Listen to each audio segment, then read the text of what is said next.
पढ़ रहा है हाफ पैर पे भी आदमी पढ़ा सकता है। आप चले जाइएगा दिन भर में इसको एकदम सेटअप कर ही देना आपके। यस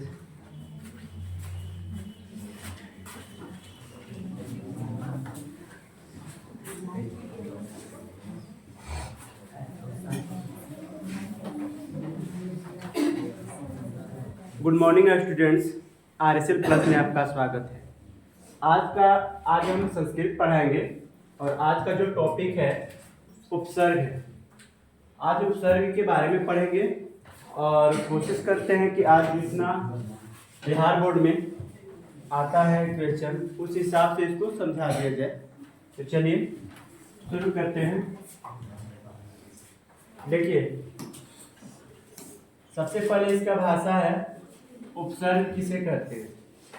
ठीक है, इसको समझिए और इसका संक्षिप्त रूप भी मतलब समझना है कि संक्षिप्त रूप में क्या होता है, कैसे बोल सकते हैं। कभी तो पूछता तो नहीं है कि हाँ उपसर्ग किसे कहते हैं, लेकिन आपको बस कुछ ऑब्जेक्टिव क्वेश्चन देता है, जैसे कि ऑप्शन देकर आपको हम बताने वाले हैं कि हाँ कैसे ऑप्शन देगा, कैसे क्वेश्चन देगा। जैसे देखिए, ये क्वेश्चन हम 6 क्वेश्चन बनाए हैं जो आपको लास्ट में रिवाइज होगा और इस हिसाब से आपको मतलब घर पर देंगे प्रैक्टिस करने के लिए। 10-10 भी देते हैं तो समझिए कि आपका 1-2 दिन में ये आपका क्लियर हो जाएगा। ठीक है, पहले वो टॉपिक जिसमें आपका ऑब्जेक्टिव आता है बिहार बोर्ड में उसको पहले हम क्लियर करते हैं। तो चलिए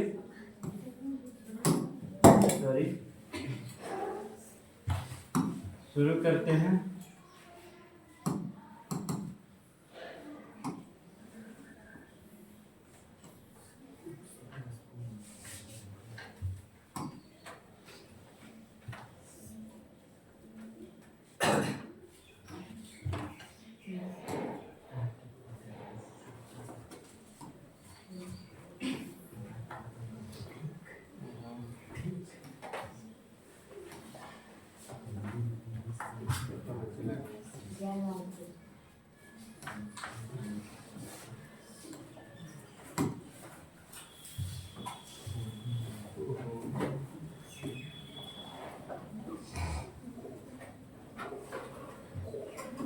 चलिए आज पढ़ने वाले हैं हम लोग उपसर्ग।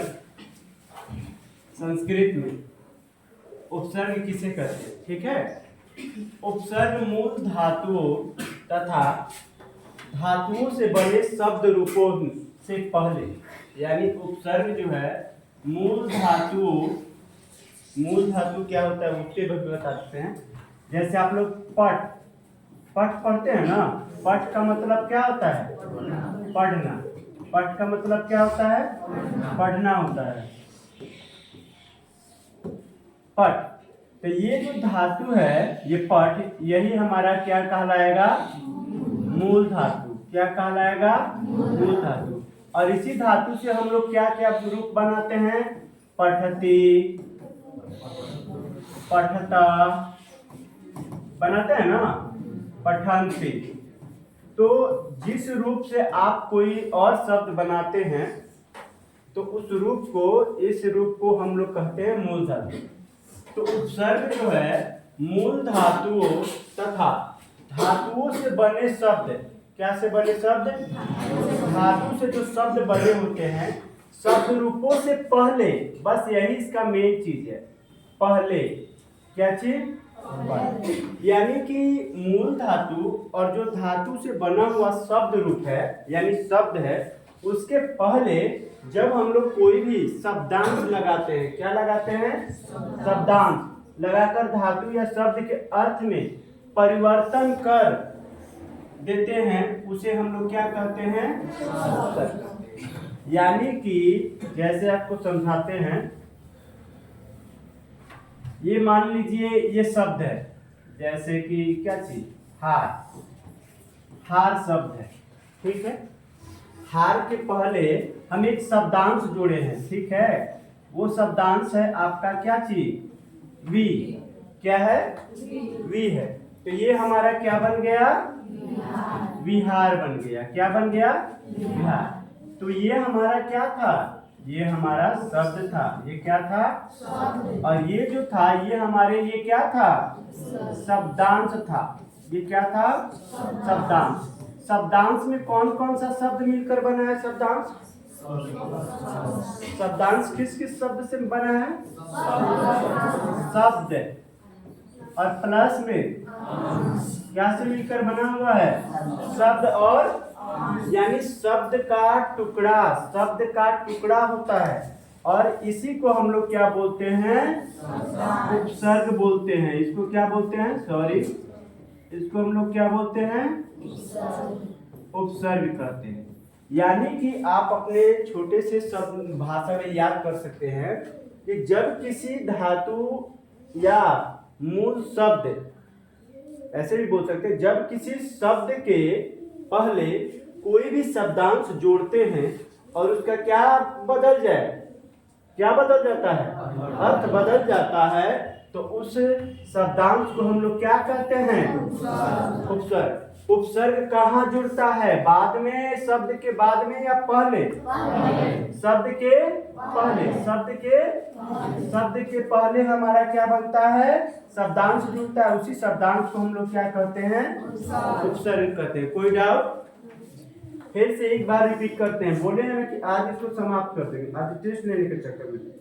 और अब प्रिंटर मतलब कि खुशखबरी ही बताएंगे कि आपका एक प्रिंटर नहीं, डबल प्रिंटर सेट किए। डबल प्रिंटर का मतलब होता है ना कि कभी कभी प्रिंटर मेरा काम नहीं किया, बीच में 3 से 4 दिन बचत के गड़बड़ी के कारण 6th क्लास से 5th क्लास वो क्या किया ना कि पूरा सिस्टम ही क्रैश करवा दिया है। 3-4 हज़ार का घाटा डाल दिया। उसको बनाते बनाते हो रहा है कि अब उसको ऐसे सेट कर दिया ना बच्चा चेंज ना करे पासवर्ड। पूरा क्रैश करके उसको रातें दिनों लगे थे। तो वो है, पेरेंट्स भी हम परेशान थे। हम कहे कि सब जल्दी जल्दी करना है। लास्ट में उनसे भी वो नहीं हुआ, लास्ट में भेजना पड़ा किसी हालत में। मैंने कि 100 की जगह 200 सबको ऑन करवाया, फिर भी अभी ये वो रुका हुआ है। आपका जो 2 प्रिंटर ऑन कर दिए हैं, यानी इसलिए कि आपका टेस्ट में कोई भी कमी नहीं होगा। हमारा जो ना सेटअप कर देंगे तो कोई प्रॉब्लम नहीं। चलिए और बाकी सब तो तुम देख रहे हो कि हम कैसे इसको बनाए हुए हैं। चलिए ठीक है, फिर से एक बार रिपीट करते हैं और ध्यान से देखिए। मेरा प्रूफ जो आ रहा है ना, सबसे बड़ा मेरा इशू है, इतना क्यों आ रहा है समझ में नहीं आ रहा है।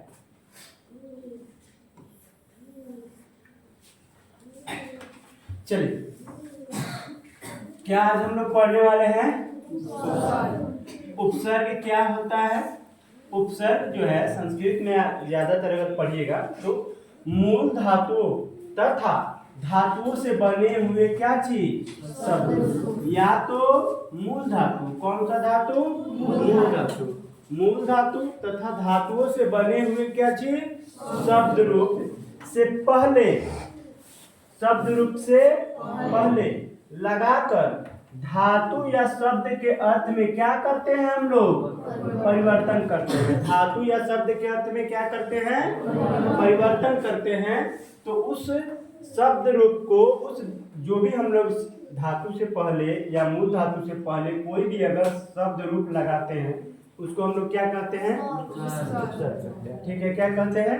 उपसर्ग कहते हैं। फिर से एक बार आपकी क्लियर नहीं हुआ ना तो फिर समझ जाइएगा कि आप लोगों को दिक्कतें दिक्कत। उपसर्ग किसे कहते हैं? जब मूल धातु तथा धातुओं से बने शब्द रूपों से पहले लगाकर धातु या शब्द के अर्थ में क्या कर देते हैं? परिवर्तन कर देते हैं। उसे हम लोग क्या कहते हैं? उपसर्ग कहते हैं। क्या कहते हैं? उपसर्ग कहते हैं। जैसे अगर हम आपको एग्जाम्पल लेकर एक समझाते हैं अच्छे से, जैसे देखिए ये हार है। हार हमारे लिए क्या है मालूम है? हार हमारे लिए क्या है? ये शब्द है, ठीक है। और इस शब्द से पहले हम ना वी, चाहे मान लीजिए प्र जोड़ दिए, प्रति जोड़ दिए। क्या जोड़ दिए? प्रति जोड़ दिए। ये प्रति जो है शब्दांश है। ये क्या जोड़ते हैं? एक मिनट। जैसे हमने एक शब्द लिया क्या? हार। उस हार से पहले हमने जोड़ दिया कौन सा शब्दांश है? प्रति। और ये शब्द भी होता है, शब्दांश भी हो जाता है। प्रति जोड़ दिए, ठीक है। क्या जोड़ दिए? प्रति। हार का मतलब क्या होता है मालूम है? हार का अर्थ है, हार का अर्थ क्या होता है? माला। क्या होता है? माला होता है। समझ में आ रहा है? हार का मतलब क्या होता है? माला। क्या पहने हो? हार पहने हैं, माला पहने हैं, हार हुआ। और एक हार मतलब हार जाना। समझ में आ रहा है? हारना। और प्रति लग गया तो इसका मतलब होता है क्या चीज? प्रतिहार। क्या? अब बताइए प्रतिहार का मतलब क्या होता है? आक्रमण करना, लड़ना। समझ में आया? उस पे क्या करना? जोर देना, बल देना, झगड़ना। ये हो गया हमारा प्रतिहार। क्या हो गया? प्रतिहार। ठीक है। तो मूल धातु तथा धातुओं से बने जो शब्द होते हैं, उन शब्दों से पहले धातु से शब्द, जिसका शब्दों से पहले जो शब्दांश लगाते हैं, अगर उसमें अर्थ बदल जाता है तो उस शब्दांश को हम लोग क्या करते हैं? उपसर्ग करते हैं। क्या करते हैं? उपसर्ग करते हैं। चलिए ठीक है। अब अगला इसी प्रकार देखो, जैसे हार में जोड़ दिए क्या? आ जोड़ दिए तो क्या बन गया? अच्छा, हार का मतलब क्या होता है? माला। क्या होता है? लेकिन आहार का भी मतलब माला होता है। आहार का मतलब भोजन। क्या होता है? फिर हार माने एगो माला वाला और एगो हारने वाला। फिर उसमें डाल दिए क्या चीज? बिहार। बिहार क्या है? हम लोगों का जगह का नाम आ गया। हार माला भी होता है और एगो हारने वाला, और उसमें सन जोड़ दिए, संहार। संहार का मतलब मारना, काटना। हार, हार का मतलब माला या हारना, और उसमें उप जोड़ दिए तो उपहार का मतलब।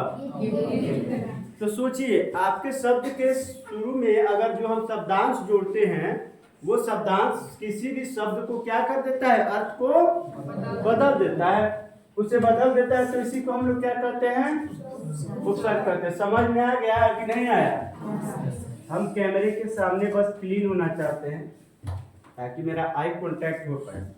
दूसरी चीज, मेरा जो आप लोगों के सामने बोलते बोलते भोजपुरी लैंग्वेज जो आ जाता है वो आ रहा है, और माइंड में ये सेट हो गया ना कि हम कैमरे के सामने पढ़ा रहे हैं, और इसी को भूलना है कि कैमरे के सामने हम नहीं हैं, तब जाके हम कोई क्लियर चीज बोल पाएंगे। ठीक है। तो क्या हुआ जी? उपसर्ग जब धातु, उपसर्ग मूल धातु और धातुओं से बना हुआ क्या चीज? शब्द रूप। उपसर्ग जो है मूल धातु, उपसर्ग मूल धातु और धातुओं से बने शब्द रूपों से पहले लगकर धातु या शब्द के अर्थ को क्या कर देते हैं? बदल देते हैं। उपसर्ग क्या करते हैं? उपसर्ग मूल धातु तथा धातुओं से बने शब्द को शब्द से पहले लगकर उसका अर्थ क्या कर देता है? बदल देता है। उसी को हम लोग क्या करते हैं? जैसे हार, हार शब्द का अर्थ क्या होता है? और एक होता है ना कि कोई हार गया, वो भी होता है, परंतु हार के पहले प्र उपसर्ग लगाने से प्रहार हो गया। प्रहार माने चोट करना, मारना शब्द बनता है जिसका अर्थ होता है मारना। क्या होता है? मारना। उपसर्गों का स्वतंत्र प्रयोग नहीं होता है। अगर कोई कहे कि सर हम प्र लिख दिए, सही हो गया, तो नहीं, प्र का अर्थ ऐसे नहीं होता है। वो स्वतंत्र अकेले नहीं आ सकता है। वो कब आएगा? जब इसके साथ कोई क्या चीज आएगा? शब्द आएगा, तब आपका उपसर्ग का अर्थ रहेगा। समझ में आया? ऐसे उपसर्ग को अकेले यूज नहीं कर सकते। अब आगे देखिए। इसी प्रकार जैसे देखो, हार का मतलब आपको समझाया गया माला, उसमें आहार लगा दिए, आ लगा दिए, तो ये क्या हो गया? आहार। इसका मतलब भोजन। फिर हार का मतलब अगर माला तो विहार, जगह के रूप में जो हम लोग का बिहार में बदल गया। हार का मतलब माला, सन जोड़ दिए तो संहार हो गया, मारना, मृत्यु। और एक हार, हार का भी मतलब माला, और ये उप जोड़ दिए अक्की तो क्या बन गया, उपहार, जो आप लोग गिफ्ट देते हैं। यानी सबका अर्थ क्या होते गया, बदलते गया आदि सब। यानी उपसर्ग क्यों बनाया गया, तो हम कह सकते हैं कि सर उपसर्ग बनाने से, उपसर्ग लगाने से शब्दों का क्या बदल जाता है।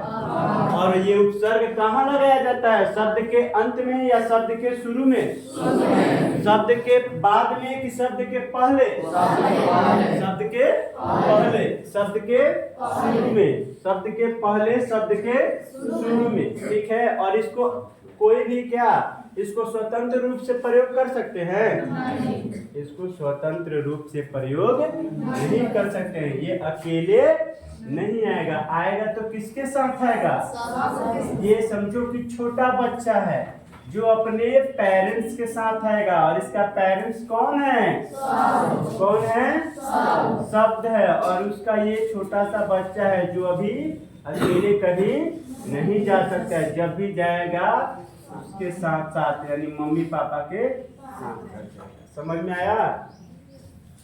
अब चलते हैं, जैसे देखिए प्रहार, प्रहार का मतलब क्या होता है, आक्रमण। आहार, आहार का मतलब क्या होता है, संहार। सम देखो म बिंदु में बदल गया, संहार जिसका होता है विनाश। विहार, विहार का मतलब क्या होता है, भ्रमण।